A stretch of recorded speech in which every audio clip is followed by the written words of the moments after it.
இல்ல. பங்குச்சந்தை அப்படின்னு சொன்னா, அது ஒரு கேம்லிங் அப்படின்றாங்க. அது எந்த அளவுக்கு உண்மை?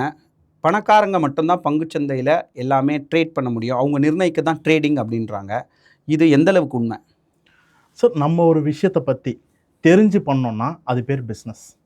ஓகேங்களா? பங்குச்சந்தை அப்படின்னு சொன்ன உடனே எல்லாரும் என்ன நெனைக்கிறாங்கன்னா, இத ஒரு விளையாட்டா தான் பார்க்குறாங்க. இது ஒரு விளையாட்டா பார்க்கறனால, இத நீங்க யார நீங்க போய் எடுத்து கேட்டாலுமே வந்துட்டு, நான் வந்து இதில எப்படி நான் ப்ளே பண்றது? இதில நான் எப்படி வந்து நெறையா அதாவது ரூ. 1 போட்டா நான் ரூ. 10 எடுக்கணும். ரூ. 1 போட்டு இப்போ ஃபார் எக்ஸாம்பிள் ஒரு ரூ. 1000 போடுறோம்னா, எனக்கு வந்து ஒரே நாள்ல ரூ. 1,00,000 வேணும். இந்த மாரியான மைண்ட் செட்டுக்குள்ள இந்த மார்க்கெட்குள்ள வந்தாங்கன்னா, இது வந்து பார்த்தீங்கன்னா, கேம்பிளிங்கா தான் மாறும். பங்குச்சந்தைன்றது ஒரு வியாபாரம். அந்த வியாபாரத்த நீங்க நார்மலா மற்ற வியாபாரத்த எப்படி பண்றீங்க? இப்ப நீங்க நார்மலா பார்த்தீங்கன்னா, நீங்க ஒரு கோயம்பேடு மார்க்கெட்டுக்கு போனீங்கன்னா கூட, ஒரு தக்காளி வாங்குறீங்க, ஒரு வெங்காயம் வாங்குறீங்க, கொள்முதல் ரேட்ல வாங்குறீங்க, வாங்கிட்டு வந்து ஒரு கம்மி ரேட்டுக்கு வாங்கிட்டு வந்து ஒரு அதிக ரேட்டுக்கு விக்கிறீங்க. இதுதான் வியாபாரம். அந்த குறைந்தபட்ச லாபம் தான் நமக்கு இதே ஒரு கான்செப்ட்ல நீங்க பங்குச்சந்தைய அணுகுனீங்கன்னா, உங்களுக்கு அதே அளவு தான் லாபம் கிடைக்கும்.